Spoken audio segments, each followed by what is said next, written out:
SC/ST प्रकोष्ठ के अध्यक्ष और सांसद रामशंकर कठेरिया की धर्मपत्नी मृदुला कठेरिया पर गांव रहनकला कुबेरपुर आगरा में करीब 10 करोड़ की जमीन का धोखाधड़ी से बेनामा कर जमीन कब्जाने के आरोप लगे हैं। तो वहीं पुलिस द्वारा कार्रवाई न करने पर पीड़ितों ने न्यायालय का दरवाजा खटखटाते हुए न्याय की गुहार लगाई है। गौरतलब है कि आगरा के गांव रहनकला तहसील व थाना एतमादपुर में 10 बीघा कृषि भूमि का बेनामा व कब्जा चंद्रभान सिंह, सोबरन सिंह व जोर सिंह के अलावा श्रीराम उर्फ श्रीपाल के नाम था और यह राजस्व अभिलेखों में भी अंकित है। तभी से क्रेतागण इस संपत्ति को जोतते और बोते चले आ रहे हैं। इस संबंध में चंद्रभान, सोबरन व जोर सिंह के निधन के बाद उनके वारिसों के नाम खतौनी में अंकित हो गए। संपत्ति में श्रीलाल उर्फ श्रीपाल की बेटी अमर देवी अपना हिस्सा इन तीनों के वारिसों को पहले ही बेच चुकी है। सांसद रामशंकर कठेरिया की धर्मपत्नी मृदुला कठेरिया पर आरोप है कि उन्होंने अमर देवी को षड्यंत्र के तहत अपने साथ मिला लिया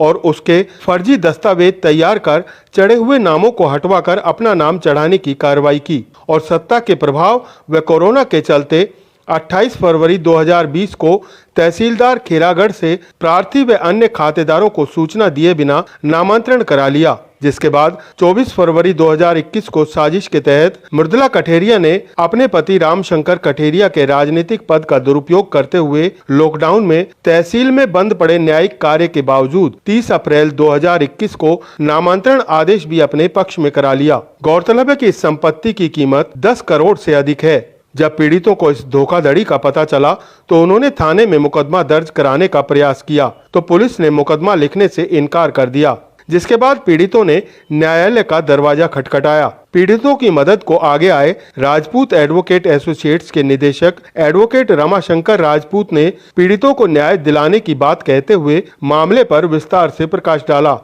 अभी 4 दिन पहले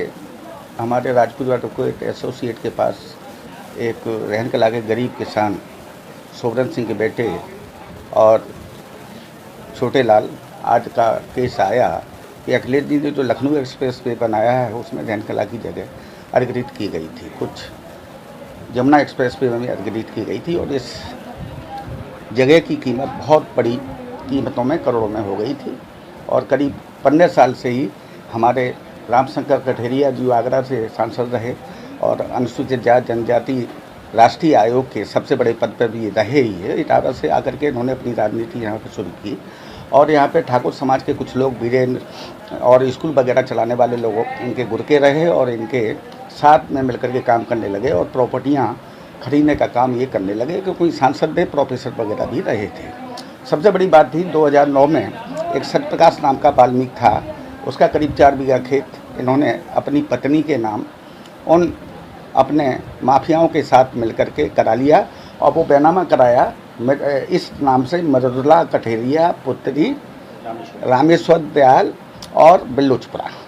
उस समय ये सांसद जी की पत्नी थी और उस समय आधार भी बन गया होगा और ये चुनाव भी लड़ते हैं और चुनावों में भी जो फॉर्म भरा जाता है उसमें पत्नी का नाम पता और ये दिया जाता है। यानी इस तथ्य को कंसील करके कि किसी को पता नहीं चले कि ये मृदुला कठेरिया कौन है, कहाँ रहती हैं। बिल्लूचपुरा जो ताजगंज में है वहाँ कभी अपने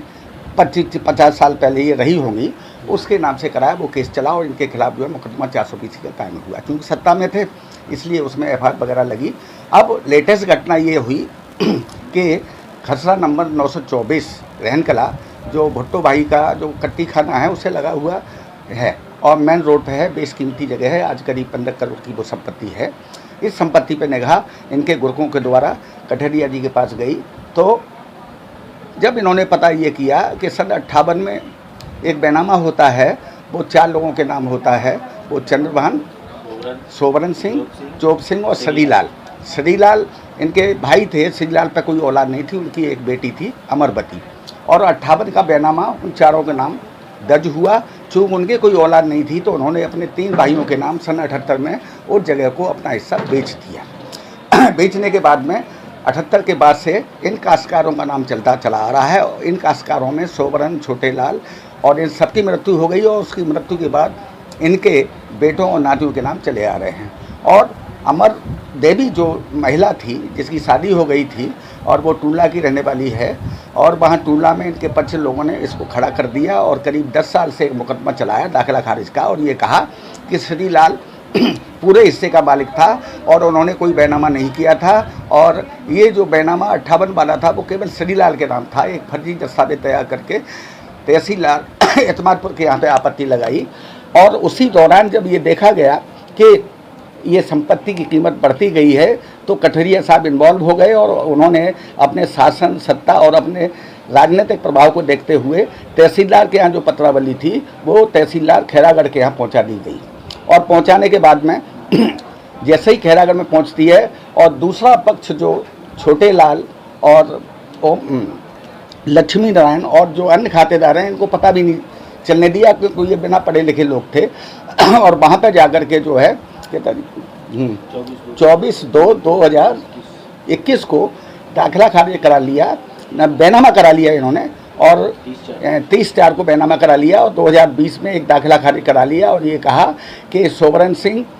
और चंद्रभान और उनके वारसों के नाम काट करके अमरवती का नाम दाखिला खारिज किया जाता है। और उसके 4-5 महीने के बाद ही इन्होंने बैनामा करा लिया अपनी पत्नी श्रीमती मृदुला कठेरिया, और लिखाया गया पुत्री रामेश्वर दयाल, और पता लिखाया गया बिलोचपुरा का, ताकि किसी को भी पता न लगे कि ये इसमें सांसद साहब का हाथ है। उसके 4 महीने के बाद ही जैसे ही बैनामा होता है, और फरवरी से लॉकडाउन चल रहा है, तहसील खैरागढ़ में हड़ताल चल रही है, एतमादपुर में हड़ताल चल रही है, आगरा सदर में हड़ताल चल रही है।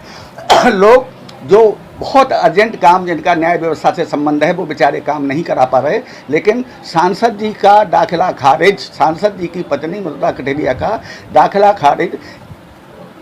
30/4/2021 को तहसीलदार महोदय कर देते हैं और खतौनी में नाम चढ़ा देते हैं। वहाँ न किसी को इश्तिहार गया, न किसी को बुलाया गया, और ना ही किसी की आवाज़ लगवाई गई। और जब वो लिख रहे हैं तहसीलदार महोदय के आवाज़ लगाई गई, कोई हाजिर नहीं है, मृदुला कठेरिया हाजिर है, और इनके नाम नामांतरण किया जाता है। और 30/4/2021 को जैसे ही नाम चढ़ता है तो उसके बाद में जो है ये 29 तारीख को खेत पर पहुंचते हैं। इनके गुर के सवेरे 8 बजे के करीब इन लोगों के साथ मारपीट करते हैं और कहते हैं कि ये प्रॉपर्टी तो हमने लिखा ली है, हमारे नाम दाखिला खारिज है,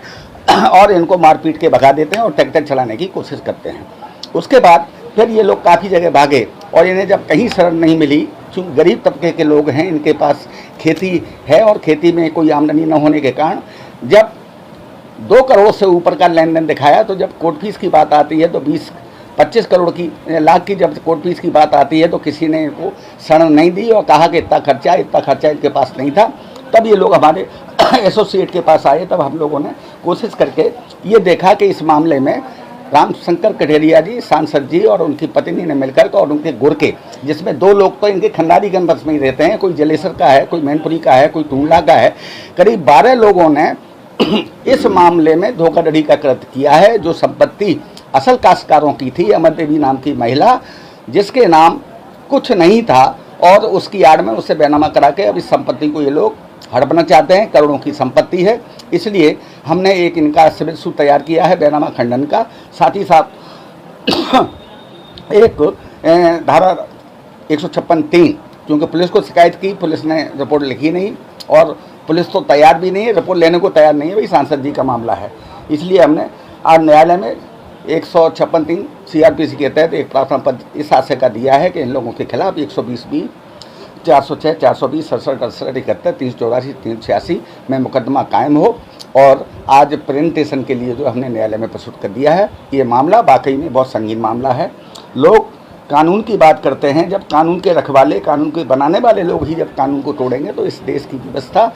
पर एक बहुत बड़ा दाग लगता है। इसलिए हमें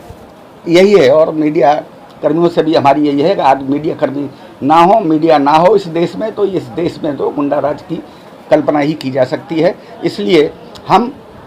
इनको न्याय दिलाएंगे, और इस मामले में जो है बहुत बड़ा प्रश्न चिन्ह लगाया है राजनीतिक लोगों ने, और गरीबों की जमीन हड़पने का कार्य किया है। वहीं पीड़ित ने मीडिया को आपबीती सुनाते हुए सांसद रामशंकर कठेरिया पर अपने राजनीतिक प्रभाव के तहत धोखाधड़ी से और बलपूर्वक जमीन कब्जाने के आरोप लगाए। 58 में हमारे पिताजी ने ज़मीन खरीदी, और बाकी बाद में हमारे नाम आगे चली आ रही है, और तहसील एतमादपुर में पहले मुकदमा चला, वहाँ से फिर खैरागढ़ पहुँचा दिया, खैरागढ़ से फिर वापस कर दिया जो कि, तो ये हमने फिर तहसील SDM साहब के यहाँ डाल दिया। हमारी SDM साहब ने कोई सुनवाई करी नहीं। अब वो बैनामा कर दिया है, हमारे देरी के ना कर दी, तो अब बैनामा कर दिया है खटेरिया के नाम, कब्जा लेना चाहते हैं वो। अधिकारी सुनना रही, पुलिस सुनना रही, पुलिस कोई आई ना ने, अधिकारी सुन लो ना ने, कोई हमारी तो कोई सुन ही ना रहा, कोई गरीब आदमी कोई काम ना हो, बिल्कुल लॉकडाउन। अपने को लॉकडाउन में हमारी तारीख ना पूरी, अपने को लॉकडाउन में बैनामा सरी के है गई, अमंदर आमंद है गई, सब काम है गई, भाई तो गरीब आदमी कोई सुन ही नहीं रहा है। हम तो ये वकील साहब के पास आ गए, सब देखते हैं, कहा हो तो हम पीछे हटेंगे नहीं, जिनसे कैसे लड़ेंगे कैसे। गौरतलब है कि इससे पूर्व भी सांसद रामशंकर कठेरिया पर इस तरह के गंभीर आरोप लग चुके हैं। वहीं इस मामले में मृदुला कठेरिया ने जमीन के दस्तावेजों में अपना नाम मृदुला पुत्री रामेश्वर दयाल निवासी बिलोचपुरा थाना ताजगंज लिखवाया है। फिलहाल मामला अदालत तक पहुंच गया है। अब देखना यह है कि अब तक कई पीड़ितों को न्याय दिला चुकी राजपूत एडवोकेट एसोसिएट्स इस संबंध में कब तक पीड़ितों को न्याय दिला पाती है।